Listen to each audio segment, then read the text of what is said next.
Hello everyone. आज हम discuss करेंगे एनसीईआरटी सॉल्यूशन क्लास 9th के और exercise 2.4।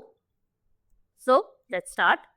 So before starting your exercise हम ये दो टर्म्स को स्टडी करेंगे। फर्स्ट टर्म क्या है? Linear growth. सेकंड टर्म क्या है? Linear decay. अब ये लीनियर ग्रोथ क्या होती है? जैसे हमने लास्ट एक्सरसाइज में क्वेश्चन किया कि वहां पे एक पर्सन था जिसके बैंक अकाउंट में देयर वर 500 रुपीज एंड उसके पेरेंट्स ने डिसाइड किया था कि हर month they will give him pocket money of 150 rupees. That means उसके बैंक अकाउंट में हर बार कितने रुपीज इंक्रीज हो रहे थे? फर्स्ट मंथ में 150 रुपीज इंक्रीज हो रहे थे, सेकेंड मंथ में 150 और इंक्रीज हो रहे थे, थर्ड मंथ पे जितने भी थे उसमें 150 और इंक्रीज हो गए थे। सिमिलरली हर मंथ में कितने रुपीज इंक्रीज हो रहे थे? उसके पास 150 रुपीज इंक्रीज हो रहे थे। तो ऐसी जब ग्रोथ होती है उसको क्या बोलते हैं? Linear growth. लीनियर ग्रोथ की क्या डेफिनेशन है? That describes a linear pattern where a quantity increases by a constant amount over equal intervals. जैसे यहाँ मंथली इंक्रीज हो रहा है ना, हर मंथ इंक्रीज हो रहा है बाय अ कांस्टेंट अमाउंट। कौन सा कांस्टेंट अमाउंट हो रहा है? हर मंथ 150 रुपीज इंक्रीज हो रहे हैं। सो अगर कभी ऐसा हो कि कोई चीज जो है some quantity that is increasing by constant amount और ओवर इक्वल इंटरवल्स, तो ऐसी ग्रोथ को क्या बोलते हैं? Linear growth. और लीनियर डिके क्या होता है? लीनियर डिके होता है उसका एग्जैक्ट ऑपोजिट। सपोज करो तुम्हारे बैंक अकाउंट में 50,000 रुपीज है, तुमने फर्स्ट मंथ में 1,000 विड्रॉ कर लिए, सेकेंड मंथ में फिर से 1,000 विड्रॉ कर लिए, थर्ड मंथ में फिर से बाई 1,000 विड्रॉ कर लिए एंड ऐसे तो काफी मंथ तक करते रहे। तो ये किसकी एग्जाम्पल है? लीनियर डिके की। पहली बार तुम्हारे बैंक अकाउंट में कितने, पहले मंथ में कितने थे? 50,000। अगले मंथ में कितने हो जाएंगे? 49,000। उससे अगले मंथ में कितने हो जाएंगे? 48,000। उसके अगले मंथ में कितने हो जाएंगे? 47,000। और ऐसे ही कम होते रहेंगे। जब कांस्टेंट अमाउंट से वैल्यू जो है कम होती रहे, दैट इज लीनियर डिके। और अगर एक कांस्टेंट अमाउंट से वैल्यू जो है वो क्या होती रहे? इंक्रीज होती रहे, तो उसको हम बोलेंगे linear growth. Okay, so let's start with the first question. अब फर्स्ट क्वेश्चन क्या कह रहा है? Suppose a plant has height 1.75 feet and it grows 0.5 feet every month. एक प्लांट है जिसकी हाइट कितनी है? 1.75 फीट है, ठीक है, और वो ग्रो कर रहा है बाय 0.5 फीट एवरी मंथ। कितनी हाइट में ग्रोथ हो रही है? 0.5 फीट एवरी मंथ हो रही है। Okay, find the height after 7 months. ठीक है, सो हाइट आफ्टर 1 मंथ कितनी इंक्रीज होगी? 0.5। आफ्टर 2 मंथ्स कितनी इंक्रीज होगी? 0.5 मल्टीप्लाई बाय 2। आफ्टर 3 मंथ्स कितनी इंक्रीज होगी? 0.5 मल्टीप्लाई बाय 3। तो ऐसे ही आफ्टर 7 मंथ्स कितनी हाइट होगी? हाइट आफ्टर 7 मंथ्स तो कितनी होगी? पहले कितनी थी? 1.75। अब हर महीने 0.5 इंक्रीज हो रही है, तो 7 मंथ्स के बाद 0.5 मल्टीप्लाई बाय 7। अब 0.5 इंटू 7 को कैसे कैलकुलेट करते हैं? Right, 0.5 as 5 by 10 multiply by 7. So now 5 into 7 is 35. Then denominator में क्या है? 10. 35 upon 10 is 3.5. So that means this is equals to 1.75 plus 3.5, which is equals to, add it, you will get 5.25 और unit क्या है? कौन सी unit given है? Feet.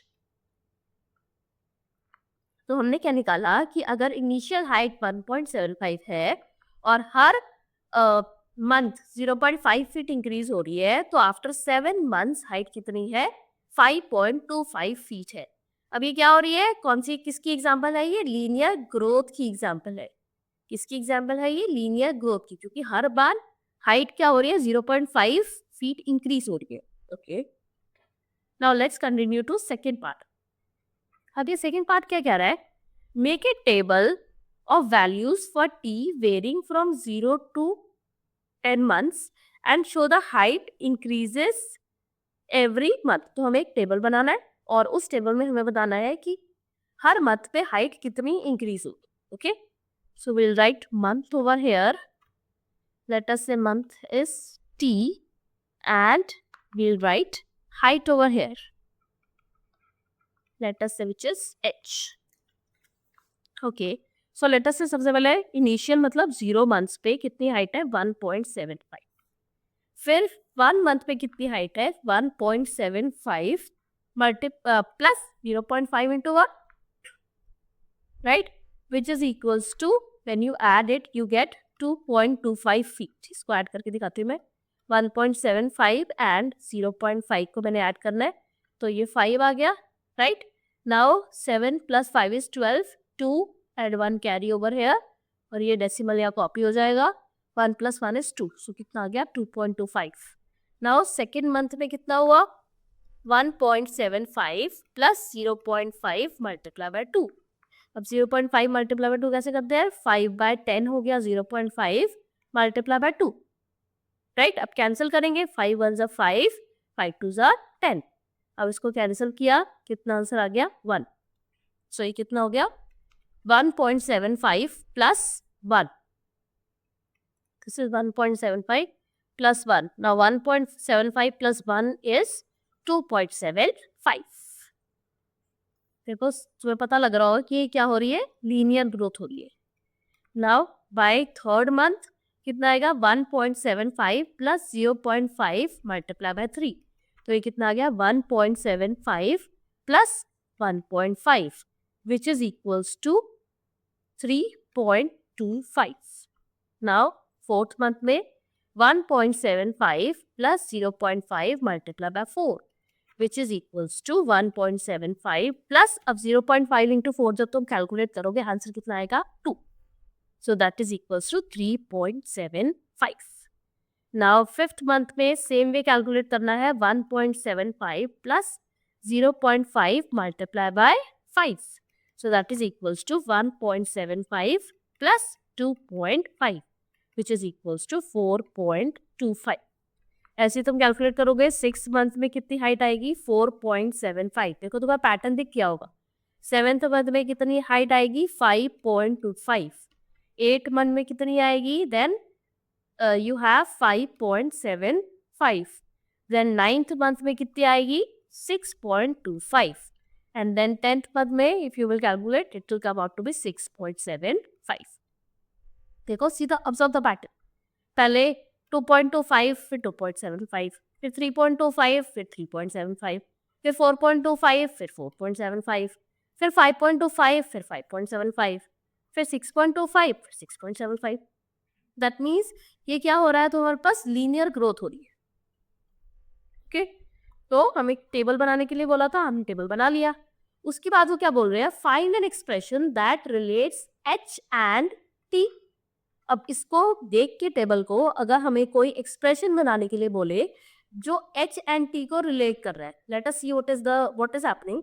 पहले में 1.75 प्लस 0.5 हुआ, फिर 1.75 फिर 0.5 मल्टीप्लाई बाय 2 हो गया, नेक्स्ट में 0.5 मल्टीप्लाई बाय 3 हो गया, नेक्स्ट में 0.5 मल्टीप्लाई बाय 4 हो गया, नेक्स्ट में जब 5 मंथ्स आए तो कितना हो गया 0.5 इंटू 5. तो लेट अस से अगर मंथ को मैं बोलूं T तो हाइट कितनी हो गई 1.75 initial height plus 0.5 multiply by T. So that is my linear expression. एक बार क्वेश्चन को दोबारा देखो. What all they have asked. सबसे पहले उन्होंने क्या पूछा है तुम्हें find the height after 7 months, वो हमने कर लिया. उसके बाद उन्होंने बोला make a table for T varying from 0 to 10 months, वो भी हमने कर लिया. उसके बाद उन्होंने बोला find N expression that relates H and T, वो भी हमने करी.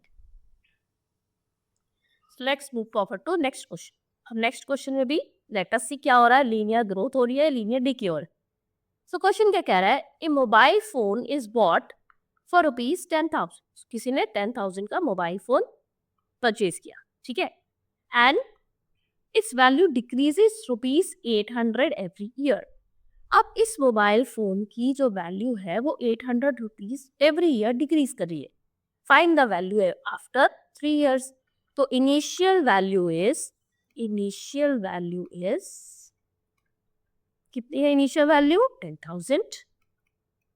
Okay, and it's value decreases ₹800 every year. तो हर ईयर कितनी डिक्रीज कर रही है? 800 rupees. That means first year में कितनी डिक्रीज हुई? 800. दूसरे ईयर में 800 और होगी तो कितनी होगी? 1600 होगी. 800 इंटू 2. तीसरे ईयर में कितनी होगी? एक और 800 होगी तो कितनी होगी? 2400. क्या होगा? 800 into 3. So value of the phone after 3 years, of the phone after 3 years, that is equals to initial value कितनी थी? 10,000. अब उसमें क्या हुई है? डिक्रीज हुई है, कम हुई है. कितने ईयर्स का पूछा है? 3 ईयर्स का. सो 3 multiply by 800. Her year 800 decrease हो रही है तो 3 साल में कितनी होगी? 800 into 3. So that is equals to 10,000 minus 2,400, which is equals to 7,600. That means value after 3 years is 7,600. Okay. अब नेक्स्ट क्वेश्चन क्या पूछा उन्होंने? Make a table of values for T varying from 0 to 8 years. अब वही table बनाना है, ठीक है? किसमें? वैल्यू को बोलना है v और टाइम को बोलना है t. और कितने ईयर्स? 0 से लेके 8 ईयर्स तक का वो टेबल हमें बनाना.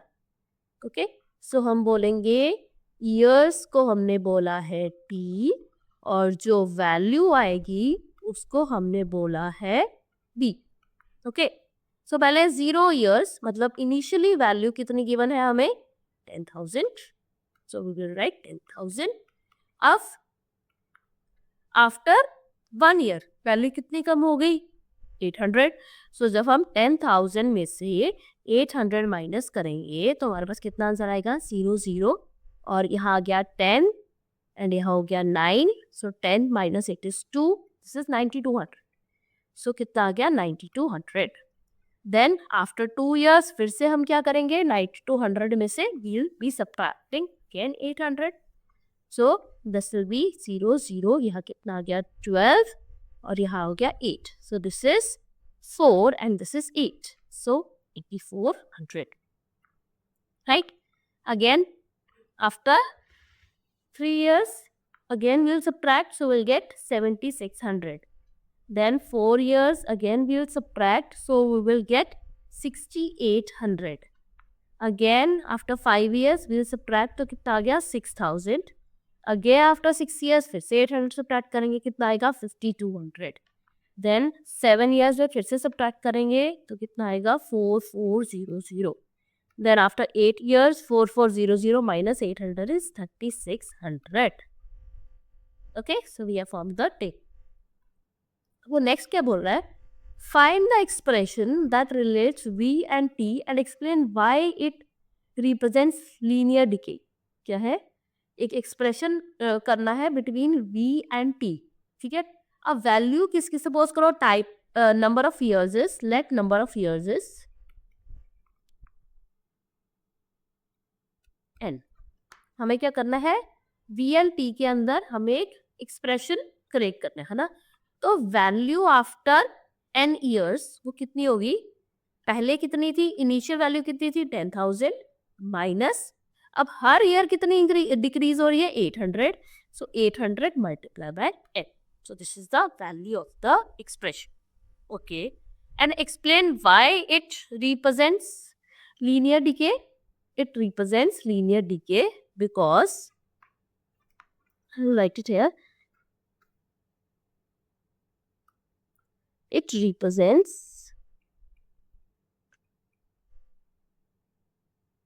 linear decay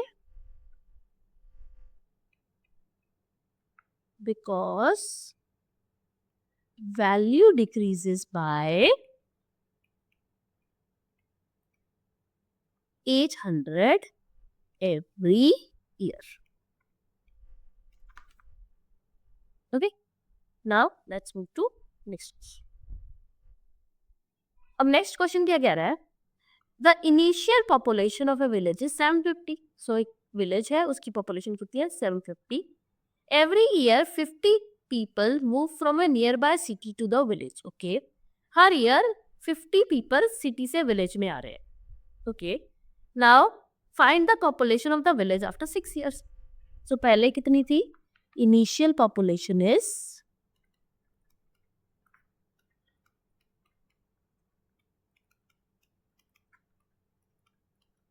अब हर ईयर 50 पीपल आ रहे हैं. फर्स्ट ईयर में कितने आए? 50 आए. सेकेंड ईयर में कितने आए? 50 इंटू 2 100 हो गए. थर्ड ईयर में कितने हैं? 50 इंटू 3 हो गए. नाउ फोर्थ ईयर में कितने हो गए? 750. So plus 50 into 4. सो पॉपुलेशन आफ्टर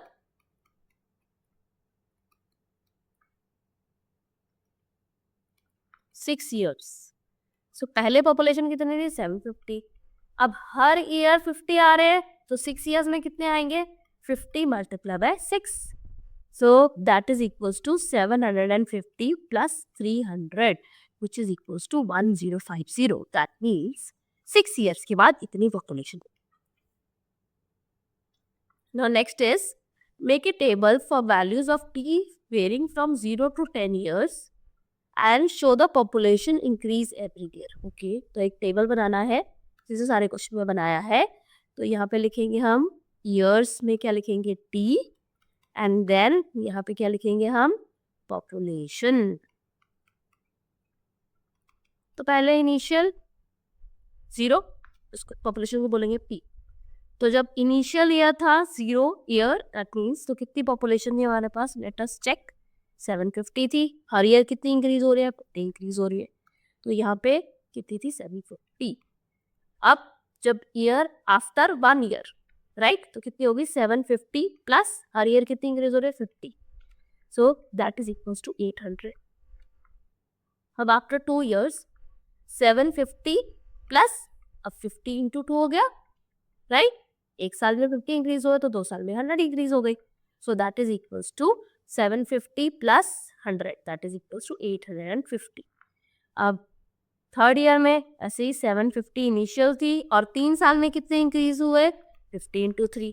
सो कितना हो गया? 750 plus 150, that is equals to 900. अब 4 ईयर में ऐसे ही करते जाएंगे. 750 plus 50 multiply by 4, that means 750 plus 50 into 4 is 200. तो कितना हो गया हमारे पास? 950. ऐसे फिफ्थ ईयर में कितनी हो जाएगी? See the pattern which is forming, right, 1000. Sixth year में कितनी हो जाएगी? 1050. सेवेंथ ईयर में कितनी हो जाएगी? 1100. एट्थ ईयर में कितनी हो जाएगी? 1150. और नाइन्थ ईयर में कितनी हो जाएगी?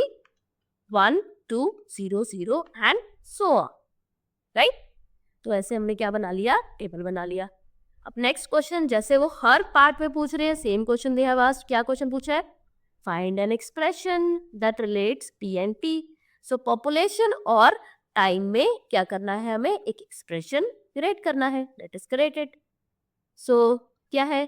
पॉपुलेशन क्या है? P. So P is equals to, अब देखो जब 1 ईयर था तो क्या था? 50 था.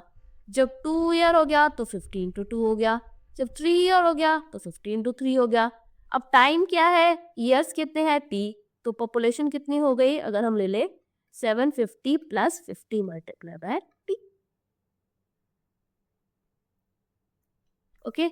अब नेक्स्ट पार्ट वो क्या बोल रहा है? नेक्स्ट पार्ट वो ये बोल रहा है कि अब ये बताओ कि ये लीनियर ग्रोथ क्यों है? तो क्या लिखोगे? This is linear growth as the population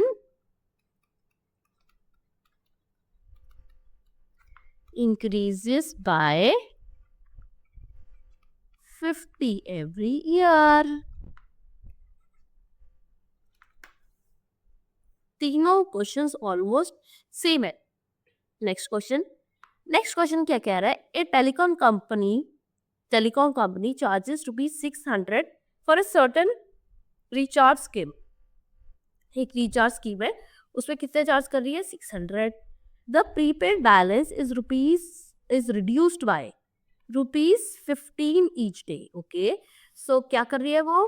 पहले 600 रुपीज चार्ज कर रही है और उसमें क्या है कि ये जो बैलेंस है 600 रुपीज जो आपने दिया वो every day it is reduced by ₹15. हर रोज 15 रुपीज कम हो रहा है. ठीक है. Write an equation that models the remaining balance bx. Okay, balance को क्या बोल रहे हैं वो, bx, after using the scheme for x days. ठीक है, तो अब देखो सिंपल सा क्वेश्चन है कि इनिशियल जो हमारे पास बैलेंस है वो कितना है. पहले हमने 600 रुपीज सबमिट कर दिए है ना. अब हर रोज क्या हो रहा है, एवरी डे, ठीक है, कितना कम हो रहा है, 15 रुपीज. तो पहले दिन कितना कम हो गया, 15. अब दूसरे दिन कितना हो गया, 30 रुपीज कम हो गए. पहले दिन कितना था, पहले कितना था 600, फिर 600 में से फर्स्ट डे 15 रुपीज कम हुए. अगले दिन 600 में से कितने रुपीज कम हो गए, 30 रुपीज कम हो गए. अगले दिन 600 में से कितने कम हो गए, अगेन 45 रुपीज कम हो गए. राइट, हर रोज 15 रुपीज कम हो रहे हैं. तो क्या पूछ रहा है वो, अगर bx बैलेंस है और डेज कितने हैं अब x. अब ये डायरेक्ट एक्सप्रेशन बनाने के लिए बोल रहा है. तो बैलेंस कितना बचेगा, तो टोटल इनिशियल कितने पैसे दिए थे, 600. राइट, अब हर रोज कितने कम हो रहे हैं, 15. सो x डेज में कितने होंगे, 15 into x. So this is the expression. और नेक्स्ट ये क्या कह रहा है, why is it linear decay. तो क्या क्या बोलोगे, it represents linear decay because balance decreases at constant rate of rupees 15 every day. हर रोज एक कांस्टेंट रेट ऑफ ₹15 से वो क्या कर रहा है, डिक्रीज हो रहा है. इसलिए उसको हम क्या बोल रहे हैं, लीनियर डीके बोल रहे हैं. ओके, अब इसी का नेक्स्ट क्वेश्चन क्या कह रहा है, after how many days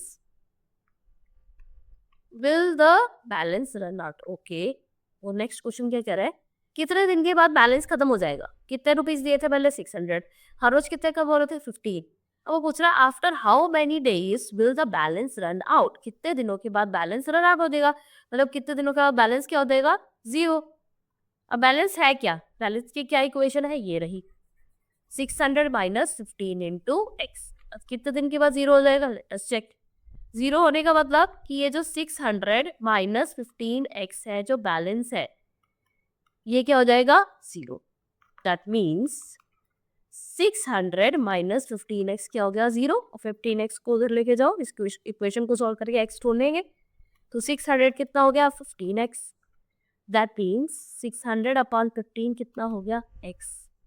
right, now 600 divide by 4 is, now 15 4s are 60 हो गया. सो कितना हो गया ये, divide by 4 is 40. That means x is equals to 40 days. So 40 days के बाद बैलेंस कितना बन जाएगा, 0. Now next part, make a table. जैसे पहले टेबल बनाया वैसे ही same we have to make the table again.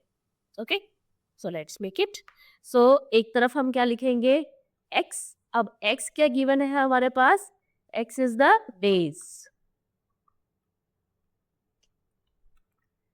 अब सेकेंड साइड हम क्या लिखेंगे, बैलेंस. बैलेंस तो कैसे बोला है इन्होंने, dx. ओके, अब 0 डे, दैट मीन्स इनिशियली कितने रुपीज डिपॉजिट कराए थे, 600. और फर्स्ट डे कितना हो गया, 600 minus 15 which is equals to 585.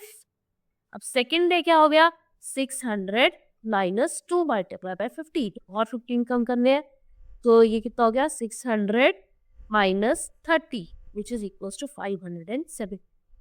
अब थर्ड डे और 15 कम हो गए, तो 570 में से और 15 कम करें तो 555. फिर अगले दिन फिर 15 कम हो गए, तो ये कितने बने, 540. फिर अगले दिन फिर 15 कम हो गए, तो ये कितने बने, 525. अगले दिन फिर 15 कम हो गए, तो ये कितने बने, 510. सेम वे 7 डे कितना आंसर आएगा, 495. फिर 8th डे कितना आंसर आएगा, 480. फिर 9th डे कितना आंसर आएगा, 465. 10th डे कितना आंसर आएगा, 450. दैट मींस हर रोज कितने रुपीस कम हो रहे हैं, 50 रुपीस कम हो रहे हैं. इसलिए ये क्या है, लीनियर डीके है. Thank you. So see you in next video of exercise 2.5.